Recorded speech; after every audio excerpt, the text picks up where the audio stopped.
다 찾으셨으면 함께 교독하겠습니다. 제가 먼저 읽겠습니다. 예레미야가 모든 백성에게 그들의 하나님 여호와의 말씀 곧 그들의 하나님 여호와께서 자기를 보내사 그들에게 이르신 이 모든 말씀을 말하기를 마치니 호사야의 아들 아사랴와 가레야의 아들 요하난과 모든 오만한 자가 예레미야에게 말하기를 내가 거짓말을 말하는도다. 우리 하나님 여호와께서 너희는 애굽에서 살려고 그리로 가지 말라고 너를 보내어 말하게 하지 아니하셨느니라. 이는 네리야의 아들 바룩이 너를 부추겨서 우리를 대적하여 갈대아 사람의 손에 넘겨 죽이며 바벨론으로 붙잡아 가게 하려 함이라. 이에 가레아의 아들 요하난과 모든 군 지휘관과 모든 백성이 유다 땅에 살라 하시는 여호와의 목소리를 순종하지 아니하고 가레아의 아들 요하난과 모든 군 지휘관이 유다의 남은 자 곧 쫓겨났던 여러 나라 가운데에서 유다 땅에 살려 하여 돌아온 자 곧 남자와 여자와 유아와 왕의 딸들과 사령관 느부갓네살 사반의 손자 아이감의 아들 그다랴에게 맡겨둔 모든 사람과 선지자 예레미야와 네랴의 아들 바룩을 거느리고 애굽 땅에 들어가 다바네스에 이르렀으니 그들이 여호와의 목소리를 순종하지 아니함이라. 여호와의 말씀이 예레미야에게 임하여 이르시되 너는 유다 사람의 눈 앞에서 내 손으로 큰 돌 여러 개를 가져다가 다바네스에 있는 바로의 궁전 대문의 벽돌로 쌓은 축대의 진흙으로 감추라. 그리고 너는 그들에게 말하기를 만군의 여호와 이스라엘의 하나님께서 이와 같이 말씀하시되 보라 내가 내 종 바벨론의 느부갓네살 왕을 불러오리니 그가 그의 왕자를 내가 감추게 한 이 돌들 위에 놓고 그 화려한 큰 장막을 그 위에 치리라. 그가 와서 애굽 땅을 치고 죽일 자를 죽이고 사로잡을 자는 사로잡고 칼로 칠 자는 칼로 칠 것이라. 내가 애굽 신들의 신당들을 불지르니라. 느부갓네살이 그들을 불사름에 그들을 사로잡을 것이요 목자가 그의 몸에 같이 애굽 땅을 자기 몸에 두르고 평안히 그곳을 떠날 것이며. 함께 읽겠습니다. 그가 또 애굽 땅 벳세메스의 석상들을 깨뜨리고 애굽 신들의 신당들을 불사르니라 하셨다 하시니라. 아멘. 오늘 말씀 1절은 이렇게 시작하고 있습니다. 예레미야가 모든 백성에게 그들의 하나님 여호와의 말씀 곧 그들의 하나님 여호와께서 자기를 보내사 그들에게 이르신 이 모든 말씀을 말하기를 마치니 라고 이야기하고 있습니다. 이 모든 말씀은 예레미야 42장 전체에서 하나님이 유다에 남은 자들에게 주신 응답을 뜻합니다. 여기에는 하나님의 지시와 그리고 약속과 경고가 모두 포함되어 있는 말씀입니다. 그 내용을 간단히 살펴보면 이렇습니다. 유다의 남은 자들은 바벨론 침공 이후에 두려움 가운데서 예레미야를 찾아갔습니다.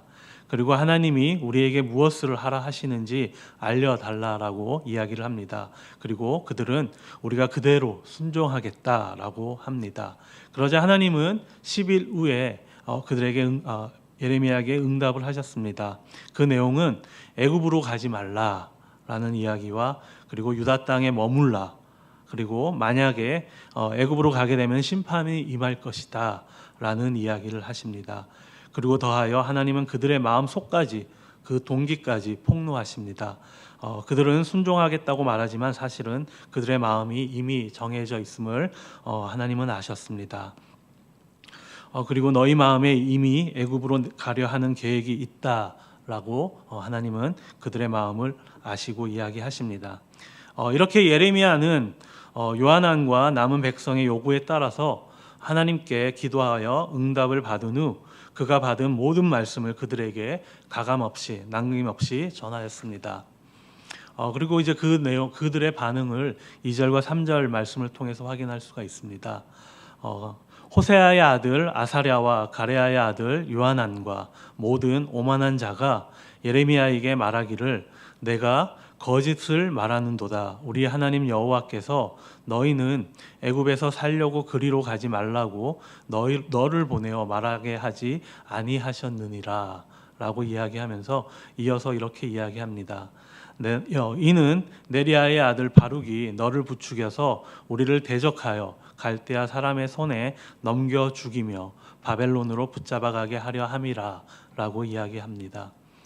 아까 말씀드렸듯이 42장에 보게 되면은 유다 지도자들과 남은 백성은 예레미야에게 와서 이렇게 이야기했답니다. 우리의 하나님 여호와께서 내게 보내시는 말씀대로 우리가 행하리라 라고 이야기했습니다. 즉 그들은 입술로는 하나님을 우리의 하나님이라고 불렀습니다. 하지만 그들의 마음은 어땠습니까? 이미 모든 것을 결정한 상태였습니다. 애굽으로 도망가기로 마음을 정해 놓았던 것입니다. 예레미야에게는 우리를 위한 하나님의 뜻을 확인해 달라라고 했지만 실제로는 자신들의 선택을 정당화해 줄 말만 듣고 싶었던 것입니다. 내 편이 되어서 나의 계획을 지지하고 인정받고 싶다라는 그들의 마음이었습니다. 물론 인간적으로 그렇게 할 수가 있을 것입니다.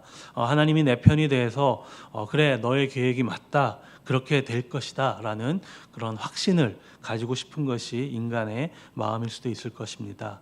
하지만 여러분 하나님은 누구의 편이십니까? 하나님은 만군의 하나님이십니다.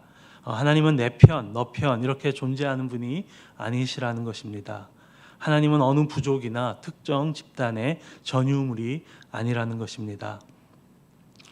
매스컴이나 또 신앙생활을 오래 하다 보면은 교회 안에서 교인들끼리 다투는 것을 간혹 보게 됩니다. 그런데 열심히 다투다 보니 결국 한쪽은 이기고 다른 한쪽은 지게 되는 것을 보게 됩니다. 그런데 이긴 쪽에서 이렇게 이야기를 합니다. 이것 봐 하나님은 우리 편이셨다 라고 말하는 것입니다.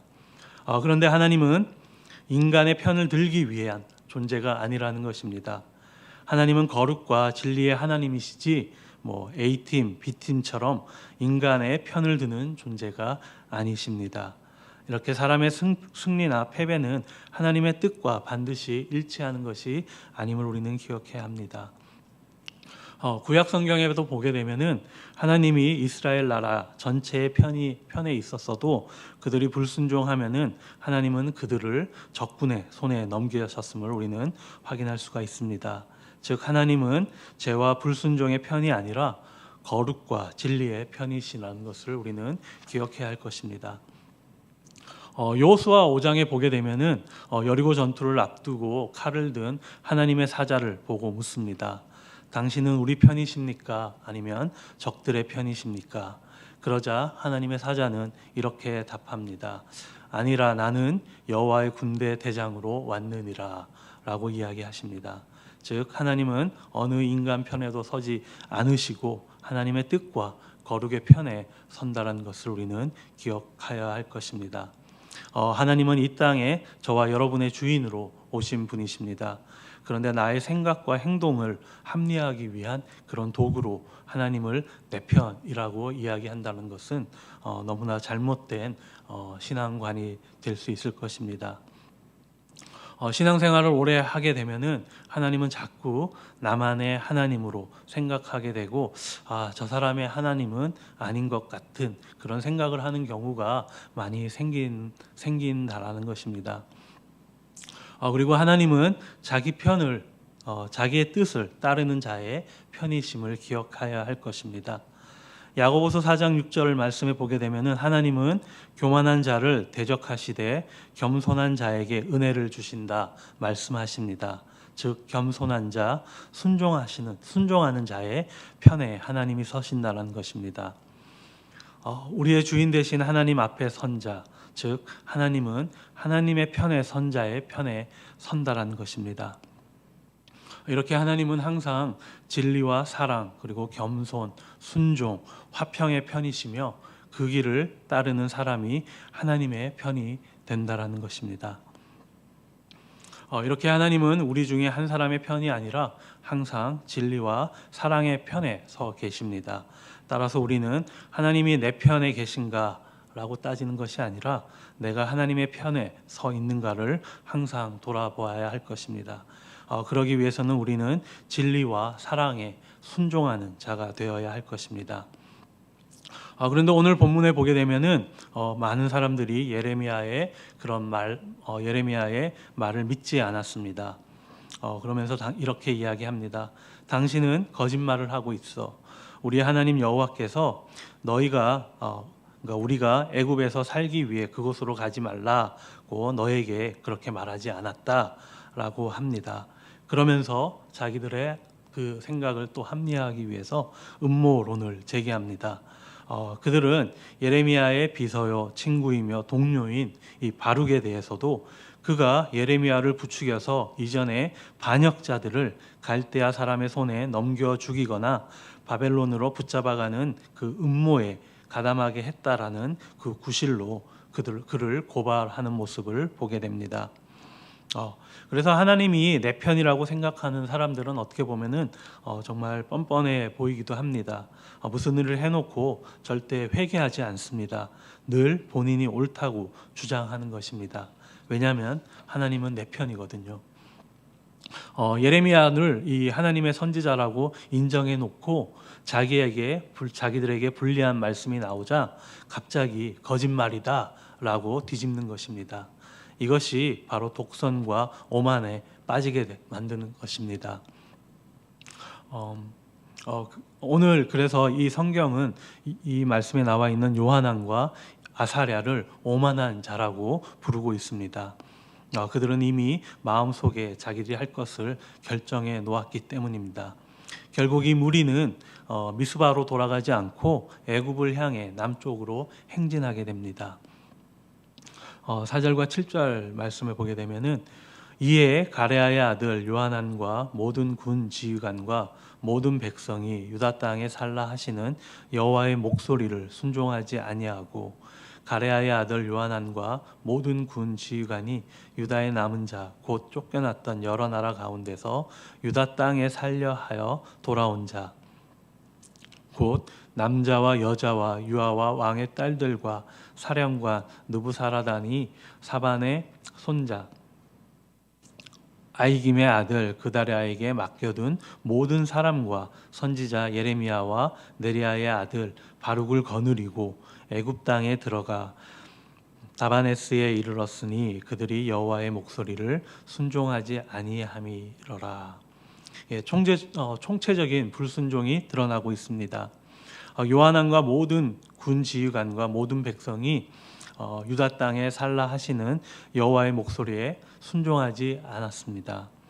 지도자인 요하난은 예레미야와 또 바룩과 함께 유다에 남은 자들 전부를 거느리고 애굽 땅으로 들어갔습니다. 그들은 북부 애굽의 동쪽인 이 델타 접경에 있던 요새 성읍인 다바네스에 정착하였습니다. 불순종으로 결국 하나님을 스스로 떠나게 된 것입니다. 그런데 이 일은 개인의 문제로 끝나는 것이 아니라 공동체 전체에 불이익을 주는 것을 우리는 말씀을 통해서 확인할 수가 있습니다.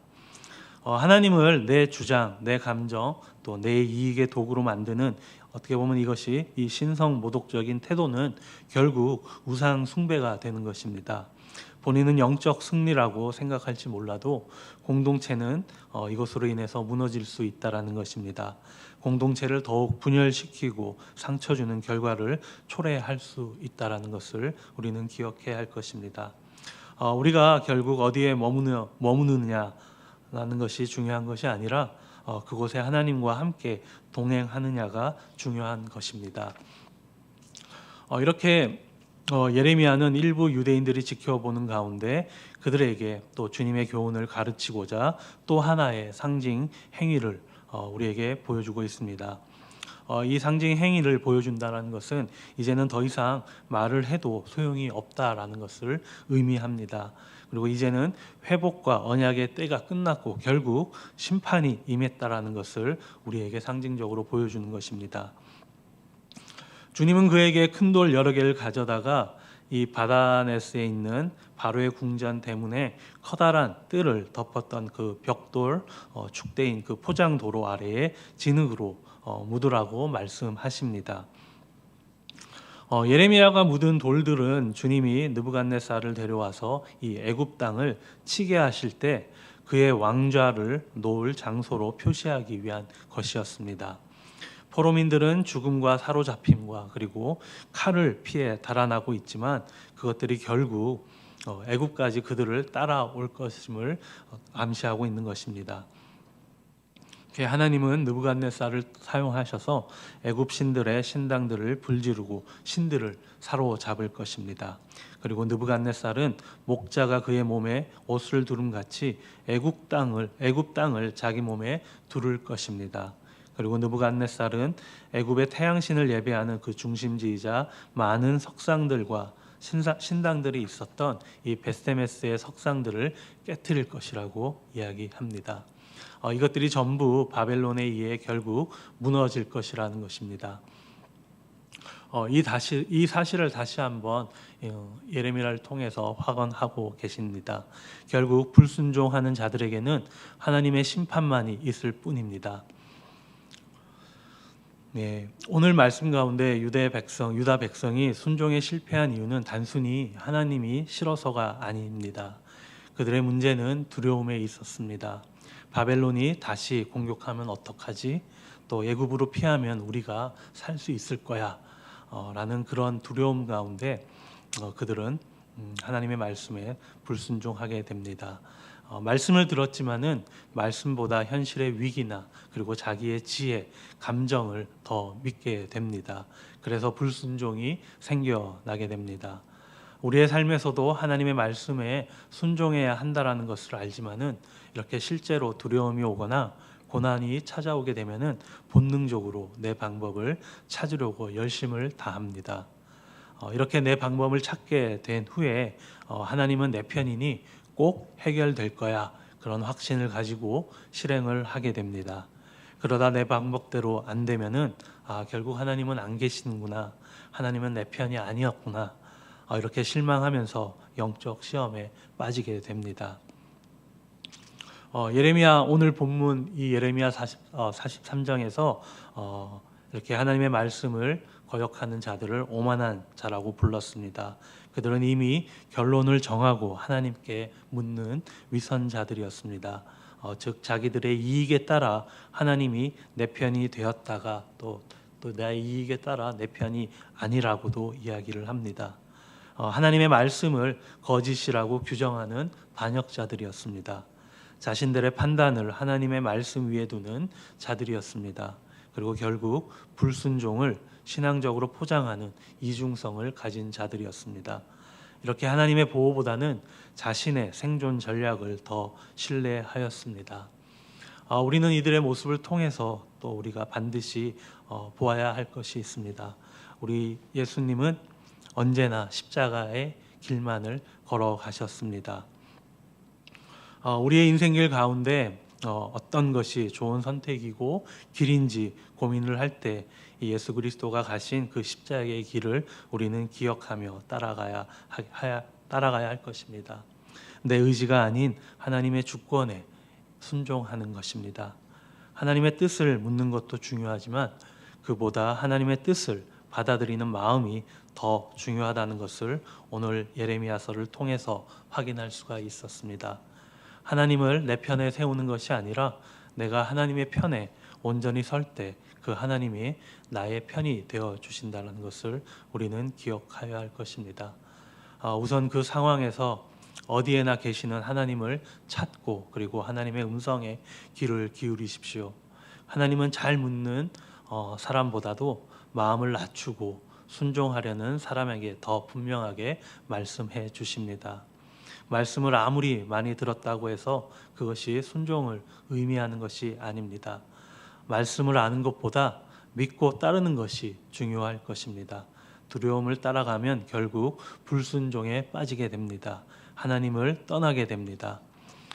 유다 백성은 애굽이 안전하다고 믿었지만은 하나님은 순종이 너희를 보호하는 길이라고 하셨습니다. 오늘도 모두가 다른 상황에서 열심을 다해 살아갈 것입니다.